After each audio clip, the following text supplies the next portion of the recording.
Guys welcome. So നമുക്ക് കഴിഞ്ഞ ദിവസത്തെ ഫ്രൈഡേയിലത്തെ മാർക്കറ്റ് ഒന്ന് ഡിസ്കസ് ചെയ്യാം. ഇൻഫാക്റ്റ് എൻ്റെ കുറച്ച് ട്രേഡ്സ് ഞാൻ പറഞ്ഞിട്ടുണ്ടായിരുന്നു, ക്യാരി ഓവർ ചെയ്ത ട്രേഡ്സ്. അതെങ്ങനെയാണ് പാൻ ഔട്ട് ആയത് എന്നുള്ള കാര്യം നിങ്ങൾ അത് സീരിയസ്ലി നിങ്ങളുടെ രീതിയിൽ അത് അനലൈസ് ചെയ്തെങ്കിൽ നിങ്ങൾക്ക് മനസ്സിലായിട്ടുണ്ട് ഞാൻ എവിടെ എൻ്റർ ചെയ്ത് എവിടെയാണ് എക്സിറ്റ് ചെയ്തിട്ടുണ്ടാവുക കാര്യങ്ങളൊക്കെ നമുക്കത് ഡീറ്റെയിൽ ആയിട്ട് ഡിസ്കസ് ചെയ്യാം. അതിന് മുന്നേ നിഫ്റ്റി നല്ലൊരു അപ്പ് മൂവ് ആണ് കൊടുത്തത്. Almost 2.5 around percentage up move ആണ് കഴിഞ്ഞ ദിവസം കൊടുത്തത്. റൈറ്റ്, ഷോർട്ട് കവറിങ് റാലി എന്ന് എന്ത് വേണമെങ്കിലും വിളിക്കാം, but price was moving up, അത്രയേ ഉള്ളൂ. കഴിഞ്ഞ ദിവസം നമ്മളത് പറഞ്ഞിട്ടുണ്ടായിരുന്നു, നമുക്ക് ഓർമ്മയുണ്ടാവും. രണ്ട് ചാൻസസ് ആണ് ഞാൻ കണ്ടിരുന്നത്. ഒന്ന് gap up and moving up, അല്ലെങ്കിൽ gap down and moving down. ഒരു ട്രെൻഡ് ഡേ ആയിരിക്കും എന്നുള്ള രീതിയിൽ നമ്മൾ സംസാരിച്ചിട്ടുണ്ടായിരുന്നു. ഇറ്റ് ഡസൻ മാറ്റർ എന്ത് ഡേ ആണ് നമ്മൾ നേരത്തെ ചിന്തിച്ചുകൊണ്ട് കാര്യമൊന്നുമില്ല. നമ്മളുടെ ഒരു പ്ലാൻ ഉണ്ടാവുക, ആ പ്ലാൻ എക്സിക്യൂട്ട് ചെയ്യാൻ പറ്റുക എന്നുള്ളതാണ്. സോ എന്നെ സംബന്ധിച്ച് ഞാൻ ലോങ് ട്രേഡ്സ് ഒന്നും എടുത്തിട്ടുണ്ടായിരുന്നില്ല. അതിൻ്റേതായിട്ടുള്ള റീസൺസ് ഉണ്ട്. ബട്ട് ആസ് ഓഫ് നൗ കഴിഞ്ഞ ദിവസം ഉണ്ടായിരുന്ന ട്രേഡ്സ് നമുക്ക് ആദ്യം ഡിസ്കസ് ചെയ്യാം. വൺ, മാരുതിയിൽ നിങ്ങൾക്കറിയാം നമ്മൾ എവിടെയായിരുന്നു ഇത് ട്രെയിൽ ചെയ്തിട്ടുണ്ടായിരുന്നത് എന്നുള്ളത്. ഈ ഒരു റേഞ്ചിലാണ്, ഇവിടെയാണ് നമ്മൾ ട്രെയിൽ ചെയ്തിട്ടുണ്ടായിരുന്നത്. സോ ആ ട്രെയിലിന് വേണ്ടി ഞാൻ വെയിറ്റ് ചെയ്തിട്ടുണ്ടായിരുന്നില്ല. കാരണം മാർക്കറ്റ് മോർണിംഗിൽ ഓപ്പൺ ആകുമ്പോൾ തന്നെ നിഫ്റ്റിയുടെ ഒരു മൂവ്മെൻറ്റ് എന്ന് പറയുന്നത് വളരെ കൺവിൻസിങ് ആയിരുന്നു. അതായത് അപ്പ് മൂവ് എന്നുള്ള രീതിയിൽ വളരെ കൺവിൻസിങ് ആയിരുന്നു. ഗ്യാപ്പ് അപ്പ്, അതിനുശേഷം ഒരു സ്ട്രോങ് അപ്പ് മൂവ്. പിന്നെ മാർക്കറ്റ് ഈ രണ്ട് ക്യാൻഡിലിൽ പോലും താഴേക്ക് വരുന്നുണ്ടായിരുന്നില്ല. ഐ മീൻ സെക്കൻഡ് 15 മിനിറ്റ് ക്യാൻഡിലാണ് ആയിക്കോട്ടെ, തേർഡ് 15 മിനിറ്റ് ക്യാൻഡിലായിക്കോട്ടെ, നമ്മളത് നോക്കുക. അതായത് ഓരോ ക്യാൻഡിൽ വൈസ് എങ്ങനെയാണ് പ്രൈസ് ആക്ഷൻ ഡിറൈവ് ആവുന്നതെന്ന് നോക്കുക. കാരണം ബുൾസ് അല്ലെങ്കിൽ ബേഴ്സ് അത്ര പവർഫുൾ ആണെന്നുണ്ടെങ്കിൽ number one, market gap up ആയതിനു ശേഷം ഇമ്മീഡിയറ്റ്ലി ഒരു സെൽ ഓഫ് വരേണ്ടതാണ്. അത് വന്നില്ല.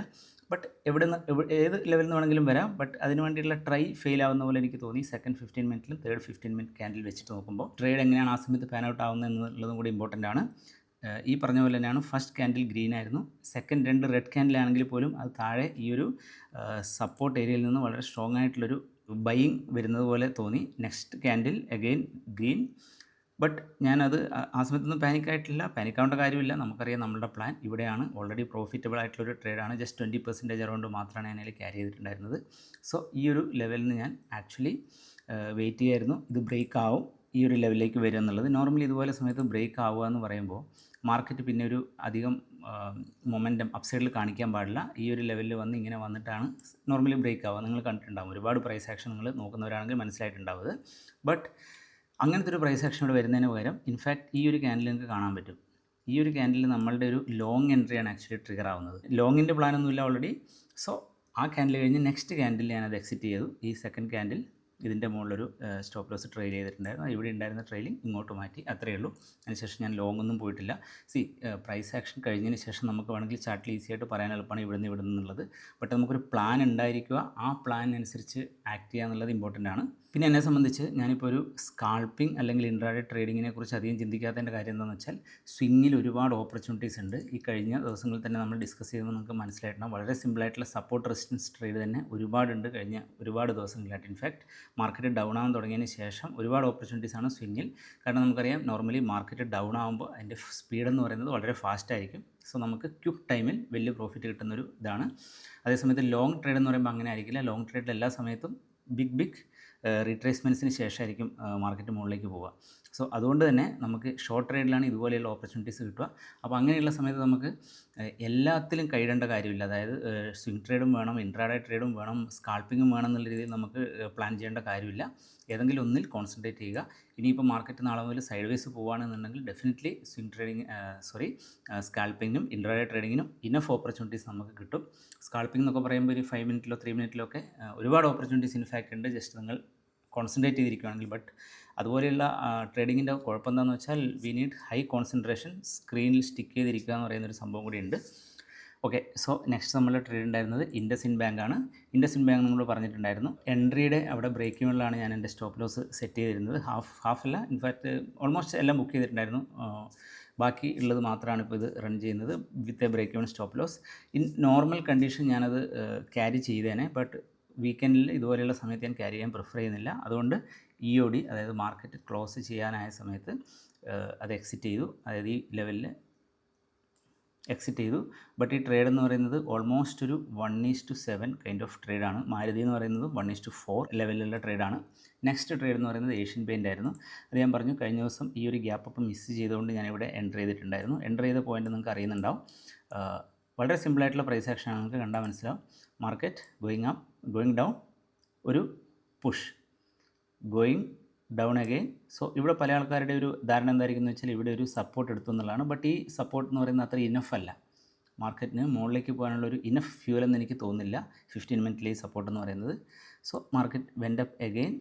ഈ മുകളിലേക്ക് പോകുമ്പോഴുള്ളൊരു അഡ്വാൻറ്റേജ് എന്താണെന്ന് വെച്ചാൽ, ആസ് എ ഷോർട്ട് ട്രേഡർ നമ്മളുടെ അഡ്വാൻറ്റേജ് എന്താണെന്ന് വെച്ചാൽ നിങ്ങൾക്ക് മനസ്സിലാക്കാൻ പറ്റണം, ഒരുപാട് ലോങ് ട്രേഡേഴ്സ് ഉണ്ടാവും ഈ പ്രൈസ് ആക്ഷന് വേണ്ടി വെയിറ്റ് ചെയ്യുന്നത്. സിമ്പിൾ പ്രൈസ് ആക്ഷൻ, മാർക്കറ്റ് താഴേക്ക് പോയി മുകളിലേക്ക് വന്നു, വീണ്ടും താഴേക്ക് പോയി, അതിനുശേഷം ഈ ഒരു ലെവൽ ബ്രേക്ക് ചെയ്യാൻ വേണ്ടി കാത്തു നിൽക്കുന്ന പല ട്രേഡേഴ്സും ഉണ്ടാവും. നമുക്കറിയാം market moves to the place where it gives maximum pain to maximum people. ആ ട്രേഡ് ഇവിടെ ഹാഫ് ബുക്ക് ചെയ്തിട്ടുണ്ടായിരുന്നു, ഹാഫ് ക്യാരി ചെയ്തിട്ടുണ്ടായിരുന്നു. ആ ഫസ്റ്റ് ക്യാൻഡിൽ തന്നെ എൻ്റെ ബ്രേക്ക് ഈവൻ സ്റ്റോപ്പ് ലോസ് ഹിറ്റായി. ദാറ്റ് മീൻസ് ഹാഫ് ട്രേഡിൽ പ്രോഫിറ്റ്, ബാക്കി ഹാഫ് ബ്രേക്ക് ഈവൻ. അതിനുശേഷം ഞാൻ 2 ഷോർട്ട് ട്രേഡ് ട്രൈ ചെയ്തിട്ടുണ്ടായിരുന്നു. അത് 2 ഞാൻ എക്സ്പ്ലെയിൻ ചെയ്യാം. അത് ഓൾമോസ്റ്റ് സിമിലർ ടൈമാണ്.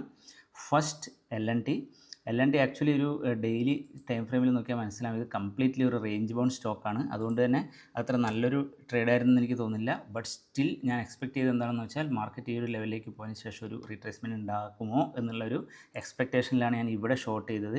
ഈ ഒരു ലെവലിലാണ് ഞാൻ ഷോർട്ട് ചെയ്തത്. ഓൾറെഡി ഇവിടെ ഒരു നല്ലൊരു സപ്പോർട്ട് ഏരിയയും റെസിസ്റ്റൻസ് ഏരിയയും ആയിരുന്നു. അതുകൊണ്ട് ഇവിടെ ഷോർട്ട് ചെയ്തു. ബട്ട് ഫുൾ സ്റ്റോപ്പ് ലോസ് ഇവിടെ കൊടുക്കേണ്ടി വന്നില്ല. ബിക്കോസ് സൺഫാർമയും ഇതും, കാരണം എന്താണെന്ന് വെച്ചാൽ പല സമയത്ത് നമ്മളുടെ തിങ്കിങ് കുറച്ചെങ്കിലും ശരിയാണെങ്കിൽ നമുക്കൊരിക്കലും ഫുൾ സ്റ്റോപ്പ് ലോസിലേക്ക് പോകേണ്ട ആവശ്യം വരില്ല. കാര്യം എന്താണെന്ന് വെച്ചാൽ ഈ ഫസ്റ്റ് ക്യാൻഡിൽ നമ്മുടെ സ്റ്റോപ്പ് ലോസ് എന്ന് പറയുന്നത് ഈ 2 ക്യാൻഡിലിൻ്റെ മുകളിലാണ്. ബട്ട് ഈ നമ്മുടെ എൻട്രിക്ക് ശേഷമുള്ള നെക്സ്റ്റ് ക്യാൻഡിൽ തന്നെ വളരെ ക്ലിയർ ആയിട്ടുള്ളൊരു റിവേഴ്സൽ കൈൻഡ് ഓഫ് സൈനാണ് കൊടുത്തത്. അപ്പോൾ തന്നെ എനിക്ക് തോന്നി ഓൾറെഡി മാർക്കറ്റ് നല്ല മൂവ്മെൻ്റ് ആണ്. നമുക്ക് കാണാം കഴിഞ്ഞ ദിവസവും ഒരു മൂവ്മെൻറ്റ് ഉണ്ടായിരുന്നു. അതിനുശേഷം ഇറ്റ്സ് സ്റ്റിൽ ഗോയിങ് അപ്പ് എന്ന് പറയുമ്പോൾ ബയേഴ്സിൻ്റെ പവർ സ്ട്രോങ് തന്നെയാണ്. സോ ഞാൻ അധികം ചിന്തിക്കാൻ നിന്നില്ല, എക്സിറ്റഡ്.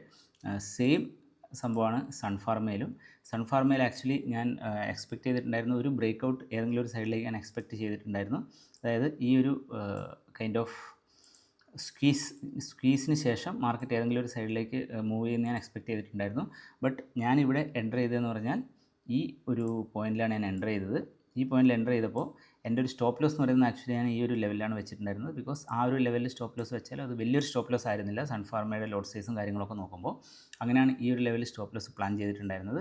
ബട്ട് അതിന് വെയിറ്റ് ചെയ്യേണ്ട ആവശ്യം വന്നില്ല. കാരണം നെക്സ്റ്റ് ക്യാൻഡിൽ നിങ്ങൾ കണ്ടു, ഒരു ഡോജി ആയിരുന്നു. മേ ബി അതിന് ശേഷം വീണ്ടും ഞാൻ എക്സിറ്റ് ചെയ്തിട്ടുണ്ടായിരുന്നില്ല. ബിക്കോസ് നമ്മളൊരു ട്രേഡ് ഇട്ട് കഴിഞ്ഞാൽ നമ്മൾ നോർമലി എക്സ്പെക്റ്റ് ചെയ്യുന്നത് നമ്മളുടെ സൈഡിലേക്ക് വർക്കാവുന്നതാണ്.